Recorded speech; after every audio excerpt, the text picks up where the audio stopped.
మహబూబాబాద్ జిల్లా గార్ల బయ్యారం మండలం వ్యాప్తంగా పలు గ్రామాల్లో ఏర్పాటు చేసిన కొనుగోలు కేంద్రాల వద్ద మొక్కజొన్న నిల్వలు పెరిగిపోయాయి.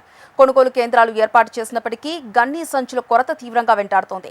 గన్ని సంచుల కొరత వల్ల సుమారు 10,000 క్వింటాల మొక్కలు కొనుగోలు కేంద్రం వద్ద పేరుకుపోయాయి. కాటా వేయమంటే ప్రభుత్వం సంచులు ఇవ్వడం లేదంటున్నారు రైతులు. అకాల వర్షాలతో మొక్కజొన్న తడిసే ప్రమాదం ఉందని రైతులు ఆవేదన వ్యక్తం చేశారు. కాటా వేసి 15 రోజులు గడుస్తున్నా మొక్కలు తరలించలేదని పలువురు రైతులు ఆందోళన వ్యక్తం చేస్తున్నారు.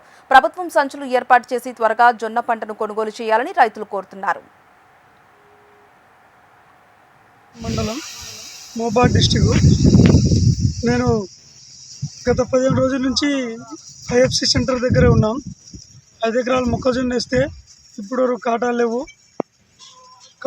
బస్తాలు వస్తాయని చెప్పారు. బస్తాలు రావట్లే.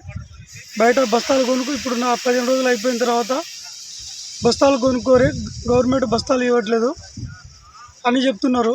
ఆ బస్తాలు కొందామంటే బయట మార్కెట్లో దందాలు ఎక్కువ నడిచి 30 రూపాయలు అంటున్నారు ఒక్కొక్క బస్తా. రైతులు చాలా ఇబ్బంది పడుతున్నాం మేము. కాటాలు అయినా కూడా ముందనక కాటాలు అయినా కూడా బస్తాలు పోవట్లేదు.